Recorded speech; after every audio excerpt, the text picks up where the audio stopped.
Welcome back to GoldSeek TV. I'm here in Zurich with the co-founder and CEO of Western Alaska Minerals, Kit Mars. Thank you very much for joining us here. Okay, great to be here today.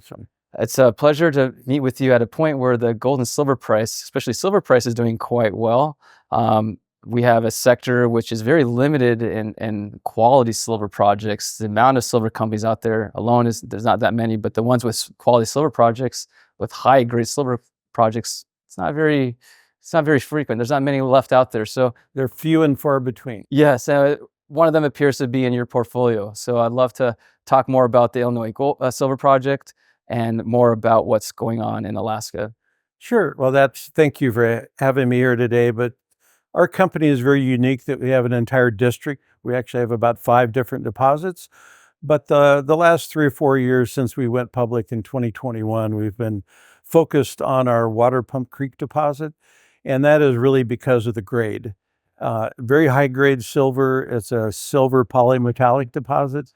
Probably half of that is in silver, and with silver being 50% higher than it was in March when we announced our first initial resource, very true. This is a good time to be in the silver space.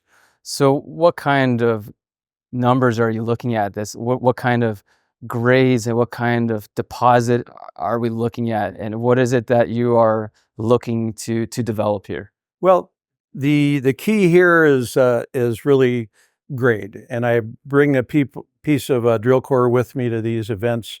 And that's because most people have heard of high grade, but nobody really knows what it looks like until you hold it in your hand. So this is an example of our grade. We have about 75 million ounces of silver equivalent. That's in the inferred category.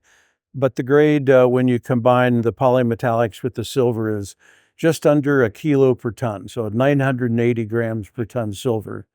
So that's really the key takeaway. When you have this high grade, you have a very high margin deposit. High margin means you have a very fast payback when you finally mine it. And this would be a fairly low cost, high production underground silver deposit. This deposit is a part of a family of deposits called carbonate replacement deposits. And the name means what it says, is the metal has been replacing carbonate like limestone, dolomite. And it's a very quick chemical reaction. The metals drop out right away. And that's when you create this high grade. This is unlike the more well-known Mexican vein silver deposits, which are planar type features, like a sheet of paper that gets mined over long distances. These are very concentrated. Our widths of mineralization are 10 to as much as 100 meters thick.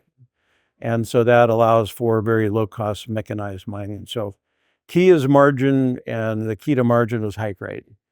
And you're also in a great jurisdiction of Alaska. Being in Alaska, tell us a little more about the positioning of the project. Yeah, and that's really, there's 3 components that I see in junior mining companies and exploration companies that you can't create. You have to have at the start. So number 1, your jurisdiction. We're in Alaska, all on state of Alaska land. Our permits for drilling, we get 5 years permitted at one time. It's a good process with the state. They're our partners more than a regulator. The other thing is the grade, which I've mentioned. You can't duplicate that. You can't create it. Your nature has to grant you that high grade, and when you find it. And the other thing is scale. So this is a very large scale carbonate replacement system. Peter McGaw is a very well-known geologist, founder of Mag Silver, but his specialty is really carbonate replacement. So our system is 8 kilometers from the past-producing Illinois Creek mine to the west to the Waterpump Creek deposit in the northeast. So we have an 8-kilometer long geologic system. Mineralization occurs along that. We have a gold resource on one end, 525,000 ounces of gold equivalent. That was a past producing mine, fully permitted, fully operational. First one in Alaska, by the way, in the mid-1990s. And so it's really a brownfields type exploration program, and that gives us a lot of credibility with the state regulators, and hopefully make permitting, it's never easy, but it's fewer roadblocks going forward. You have more support on your side. So location of the project also seems to be quite favorable. Infrastructure. Yeah, we're in Western Alaska, so we're only 28 miles from the Yukon River, which is the major transportation corridor in the western part of the state. We'll have a barge site where our all-weather access road ultimately will hit the river. It's been used for 40 years when the mine was in production and went out of production. And during the summertime, there's a barge goes by about every 7 to 10 days. So this is how you get around with large freight in Western Alaska. Interesting. So what is the plan for the company in the coming season, the coming year? What are you looking to do? We want to expand our high-grade resource. We're, as I said, about 75 million ounces of silver equivalent. With the grades today and the prices of silver, probably 100 to 120 million ounces of silver equivalent, you'll cross that economic threshold. So we would like to prove that up in the next couple of years of drilling.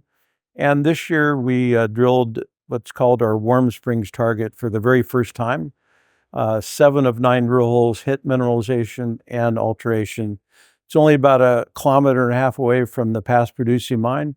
So we're going to focus on Warm Springs next year in 2025, and also to expand the Waterpump Creek resource to the south. So those are our 2 big goals. And you seem to be well funded. You have very supportive shareholders. Tell us a little bit about shareholders. We have a very good shareholder base. Crescat Capital out of Denver has been with us since pre-going public. They actually have about 18%.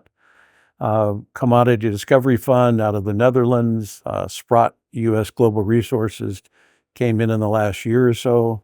And then 2 new funds were in Europe here and Switzerland, and there's a lot of German investors. So Conwave Gold 2000 is a strong shareholder, and also the little-known German language report called Der Gold Report joined us also. So very proud of our shareholder base. I know Hannes very well. Excellent, yeah. Okay. Very well. And there's something you said that says, well, this is a relatively new company, 2021, but this has been in private hands for about a decade. So this is something you've been working on for quite some time. It's been a long time. Actually, all the deposits we have were Anaconda Copper Company discoveries in the 1980s. I had the good fortune to be the first project geologist to run this in the 1980s. I was only about 10 years old at the time. And so later, after the mine closed, a lot of all the claims went back into the public domain. So my wife, Joan, and I staked the northern half of the district. Joe Pekenbrock, our chief exploration officer, staked the southern half. We combined forces, and then we quit claimed all of our properties into the new company, created a public company. So no underlying royalties, no third-party interests. It's about as clean, plain vanilla as you can get. Fantastic. Well, great timing to launch a new silver company with high grades in a developing silver bull market. So it's going to be quite exciting to watch the project develop. Look forward to following up and seeing how the results look like in the coming year. It's a good time to be here, and it's nice to watch silver and gold after a decade of being in the dumps. I think it's finally broken out, and times are changing. Yes, feels like a lot of opportunities, even though the silver price and the gold prices have really taken off, especially in the last year. The stocks haven't been really noticed yet, so it seems still like a good window of opportunity. I think that's a very good point. I'll be giving a presentation tomorrow. I borrowed one slide from Crescat Capital.